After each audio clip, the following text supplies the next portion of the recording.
Om Shanti. Good morning, Namaste, and a very warm welcome to today's spiritual discussion. Life में हम daily basis पर संबंध संपर्क में आते हैं और जो भी एक्ट हमारी होती है, जो भी थिंकिंग हमारी होती है, उसके बेसिस पर हमारे कार्मिक अकाउंट्स फॉर्म होते हैं। कुछ कार्मिक अकाउंट्स पास्ट के भी होते हैं और कई बार ऐसे इंस्टेंसेस हमारी लाइफ में होते हैं कि किसी से ऐसा अकाउंट सामने आ जाता है कि उनको हम माफ नहीं कर पाते। बहुत बड़ी गलती उनसे होती है या हमारे मन में कुछ नेगेटिव आ जाता है और अक्सर हम ये कहते हैं कि हम कभी आपको माफ नहीं करेंगे। लेकिन एक बार ही रुक कर चेक जरूर करना होगा कि माफ करने में सबसे ज्यादा हर्ट हम किसको पहुंचा रहे हैं या होल्ड ऑन करने में सबसे ज्यादा हर्ट हम किसको पहुंचा रहे हैं। आज इसके बारे में ही डिस्कशन हम करेंगे। हमें गाइड करने के लिए कमल भाई जी साथ में जुड़े। कमल भाई जी का आज के सेशन में बहुत बहुत स्वागत है। ओम शांति भाई जी, good morning and a very warm welcome. ओम शांति। Good morning everyone. Thank you so much. भाई जी, जब भी कोई ऐसी सिचुएशन हमारी लाइफ में आती है तो हमें क्या करना चाहिए? क्योंकि कभी कभी हमें लगता है कि चलो माफ करो, आगे बढ़ो। कभी कभी लगता है कि ऐसे कैसे माफ कर दे, इतना गलत उन्होंने किया और हम हमेशा झुक कर क्यों चले। और कहीं ना कहीं वो हर्ट भी होता है, तो क्या हमें करना चाहिए? बिल्कुल, देखिए इसको बहुत बड़ी पावर एक्चुअल में कहा गया है, पावर टू फॉरगिव, है ना। और कहा भी जाता है कि कमज़ोर इंसान माफ़ नहीं कर सकता है, माफ़ करने के लिए बहुत ताकत चाहिए। और मन में बहुत सारे प्रश्न उठते हैं जब हम फॉरगिवनेस शब्द सुनते हैं ना। तो कई लोग बोलते हैं कि हम क्यों माफ़ करें। और मन में ये बहुत लोगों के चलता है अंदर अंदर कि इनको तो रियलाइज ही नहीं हुआ। मान लो किसी ने गलती की और उसने रियलाइज नहीं किया, तो वो कहते हैं कि इन्होंने रियलाइज ही नहीं किया, हम क्यों माफ करें इनको, है ना। और कई लोग बोलते हैं कि हम इसलिए गुस्सा हो रहे हैं या इसलिए हर्ट हो रहे हैं, इसलिए बात नहीं कर रहे हैं ताकि इनको रियलाइज हो सामने वाले को, मतलब उसके फायदे के लिए हम उनको माफ नहीं कर रहे। कई लोग ये भी कहते हैं। तो पहले तो ये समझना पड़ेगा कि जब हम किसी को माफ नहीं करते हैं ना, तो हम किसका नुकसान कर रहे हैं। हमें लगता है कि सामने वाले का नुकसान कर रहे हैं हम, कि उसको रियलाइज होना चाहिए, उसको दुख होगा। ऐसा नहीं है। हमने वो इमोशंस पकड़े हुए हैं, है ना। हम वो फील कर रहे हैं उस चीज को, वो जो बोझ है। माफ जब हमने नहीं किया और जब हम माफ करते हैं, तो आप देखेंगे कि जो मन पर इतना सारा बोझ पकड़ा हुआ था कई सालों का शायद, वो हम रिलीज कर देते हैं।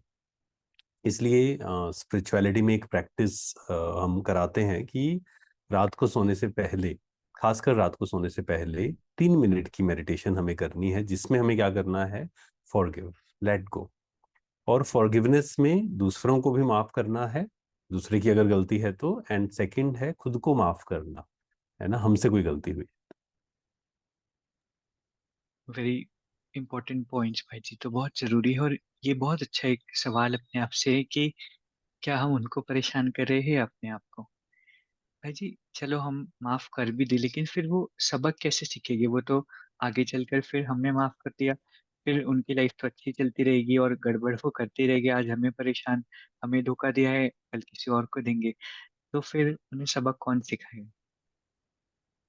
बिल्कुल, देखो पहले तो हमें ये समझना पड़ेगा कि दूसरों को चेंज करना या दुनिया को परिवर्तन करना, दूसरों को सबक सिखाना, है ना, this is not our primary responsibility, है ना। This is not my first responsibility. मेरी फर्स्ट रिस्पॉन्सिबिलिटी क्या है? क्या मैं शांत हूँ? क्या मैं खुश हूँ? क्या मैं पॉजिटिव हूँ? क्योंकि जब हम शांत होते हैं, जब हम पॉजिटिव होते हैं, हमारे वाइब्रेशंस काम करते हैं। हम सब ने ये अनुभव किया होगा कि जब हम किसी ऐसे व्यक्ति से मिलते हैं जो शांत है, जो पॉजिटिव है, तो ऑटोमेटिक हमारे अंदर भी वो क्वालिटीज आनी शुरू हो जाती है, मतलब वो जागृत होनी शुरू हो जाती है। और जब हम ऐसे लोगों से मिलते हैं या ऐसे स्थान पर जाते हैं जहाँ नेगेटिव या झूठ इस प्रकार की चीजें हैं, लालच, तो क्या होगा, वो हमारे अंदर भी वो ट्रिगर करना शुरू कर देता है। इसीलिए ये कहा जाता है कि आप कहाँ जा रहे हैं, किस स्थान पर जा रहे हैं, वो भी ध्यान रखना है। आध्यात्मिकता में it's not only about meditation. किस स्थान पे जा रहे हैं, किन लोगों के साथ हम कंपनी कर रहे हैं, क्या हम भोजन कर रहे हैं, इन सब बातों पे डिपेंड करता है। तो एक्चुअल में अगर कोई व्यक्ति चाहता है कि मुझे पॉजिटिवली इम्पैक्ट करना है इस संसार को या मेरे आसपास जो लोग हैं उनको। सो एक तरीका क्या है, विदाउट सेइंग हम अपने वाइब्रेशंस को पावरफुल बनाएं, अपनी वैल्यूज अपने अंदर लेकर आएं, तो हमें देखकर ही उनके अंदर वो जागृत होगा। अब जब हम नुकसान क्या है, जब हम ऐसा करते हैं कि हम शांत तो नहीं हैं और दूसरे को सबक सिखाना चाहते हैं। शब्दों से आप किसी को नहीं समझा सकते हैं। वो सामने वाला जब कहेंगे ना, सामने वाले को ऐसा है, तुमने ये किया, वो कहेगा मुझे पता है मैंने गलत किया, पर मैं क्या करूं। है ना, शक्ति, नॉलेज के साथ पावर चाहिए सामने वाले को। बच्चे से पूछा जाए गुस्सा करना चाहिए या नहीं करना चाहिए, बच्चा कहेगा कि नहीं करना चाहिए। किसी से भी आप पूछ लीजिए। लेकिन फिर क्यों गुस्सा करते हैं, वो कहते हैं शक्ति नहीं है हमारे अंदर, कैसे शांत रहें, शांत रहना तो चाहते हैं। तो वो वाइब्रेशंस हमें बनाने हैं। तो ये अपने आप को समझा दें, माय फर्स्ट रिस्पॉन्सिबिलिटी इज अपने मन को शांत रखना। है ना, खुश रहना, पॉजिटिव रहना। आप शांत हैं, आप समझा दीजिए किसी चीज को, किसी व्यक्ति को कोई प्रॉब्लम नहीं है। तो ये हमें चेक करना पड़ेगा। अगर मैं शांत नहीं हूं, किसी को समझाना नहीं है, किसी का भला नहीं करना है, क्योंकि कर ही नहीं पाएंगे भला। शांत हैं, फिर आप किसी को समझाइए, किसी को गाइड करिए। अगेन वो मानेगा या नहीं मानेगा, वो उसकी मर्जी है।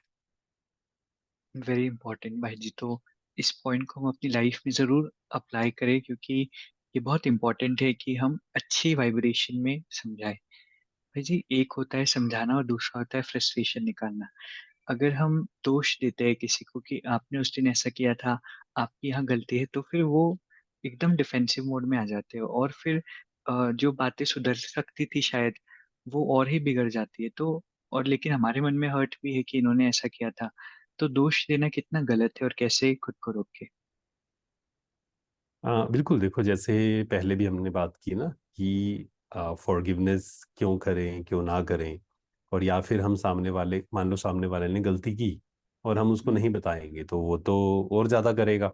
है ना, ये हमारे मन राइट। में हमेशा प्रश्न आता है कि माफ कर दे, मतलब कुछ भी ना बोलें किसी को। तो जब भी कोई रिलेशन है, घर में, ऑफिस में, वहां पर मान लीजिए कोई व्यक्ति बार बार एक गलत चीज कर रहा है, तो उनको बताने में कोई प्रॉब्लम नहीं है। जो हम हमेशा बात करते हैं क्लियर कम्युनिकेशन की, वो बहुत इंपॉर्टेंट है।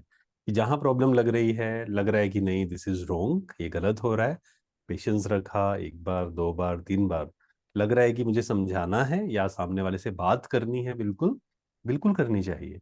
बट आप किस ढंग से बात कर रहे हैं, किस समय बात कर रहे हैं, वो भी बहुत जरूरी है ना। उसी समय बात कर रहे हैं, उसी समय कब करते हैं हम, जब हम रिएक्ट करते हैं, जब हम गुस्से में होते हैं ना, हर्ट हमें होता है, तो हमें लगता है अभी समझा दें बस इसको। हम हम्म। वेट नहीं कर पाते 5 मिनट, 10 मिनट, उसी समय फोन करके कुछ बोल दिया, उसी समय मैसेज ड्रॉप कर दिया। दस है, कई लोग ऐसा करते हैं, ड्रॉप कर दिया मैसेज, और फिर 10 मिनट के बाद उनको याद आता है गलत कर दिया, फिर वो डिलीट, है ना, आजकल व्हाट्सएप पे ये ऑप्शन है कि डिलीट कर देते हैं आजकल कि तो किसी कोई एडिट भी देखे हो नहीं। जाता है। हाँ, एडिट भी हो जाता है। तो हुआ क्या था, मैसेज वो किया, लेकिन फिर 10 मिनट के बाद याद आया, जब थोड़े इमोशन शांत हुए, कि नहीं ये मैंने गलत कर दिया। इसलिए थोड़ा सा हम अपने आप को शांत रख के, कब समझाना है सामने वाले से, कब बात करनी है, कैसे बात करनी है, एंड उससे इन सबसे पहले है एक्सेप्टेंस। क्योंकि फॉरगिवनेस से पहले आता है एक्सेप्टेंस। जो फर्स्ट लेसन है ना आध्यात्मिकता का, वो है स्वीकार भाव, साक्षी भाव, कि हर आत्मा अपनी अपनी यात्रा पर है। सबके संस्कार अलग अलग हैं, सब एक जैसे नहीं हो सकते हैं।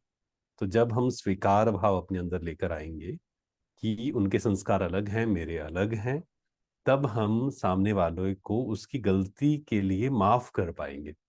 है ना। लेकिन उसमें उसके लिए क्या चाहिए, साक्षी भाव चाहिए, और थोड़ा सा पेशेंस चाहिए कि नहीं अभी मुझे बात नहीं करनी है, अभी 10-15 मिनट के बाद बात करेंगे।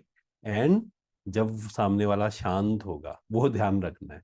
क्योंकि जब बात कर, आर्ग्यूमेंट हमें नहीं करनी है, क्योंकि वो क्या हो गया, गुस्से से बात करना या उसको डांटना, वो तो आर्ग्यूमेंट में चला गया ना, सामने वाला डिफेंसिव हम्म। मोड में आ जाएगा वो भी।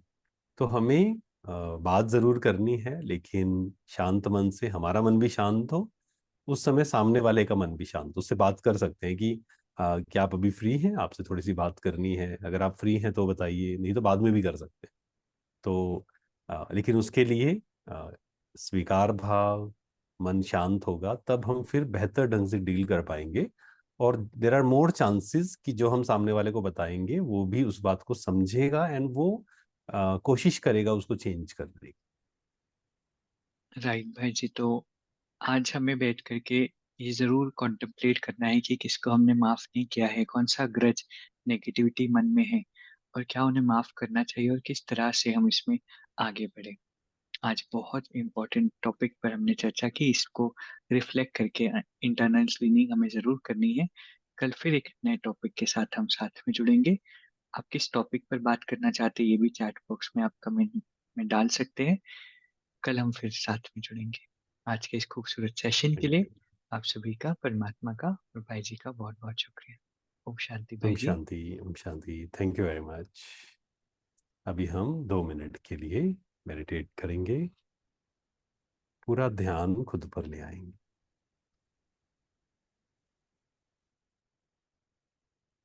मैं शक्तिशाली आत्मा हूँ।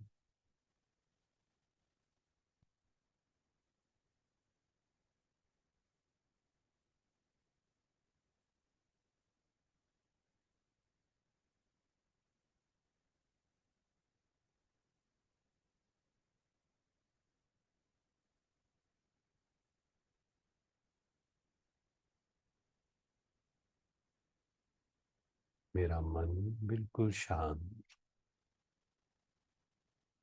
हम सब एक्टर्स अपनी अपनी यात्रा पर हैं।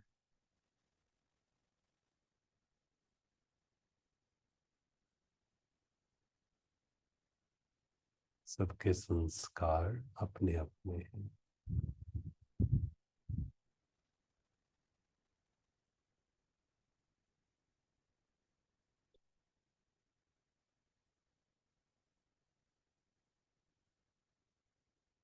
जो जैसा कर्म कर रहा है उसे उसका फल मिलेगा।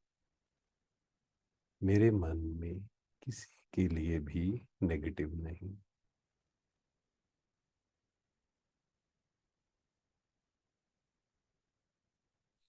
मैं सामने वाले को माफ कर दूं।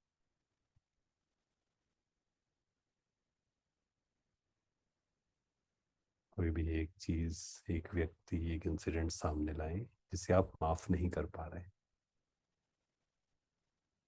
उन्होंने जो किया वो उनका संस्कार है। वो आत्मा संस्कारों के वश है, परवश है।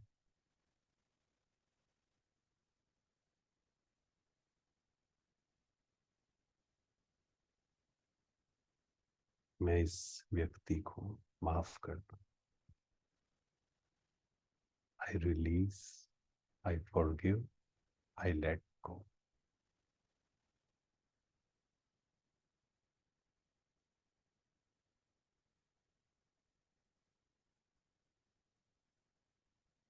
मुझे किसी से बदला नहीं लेना है।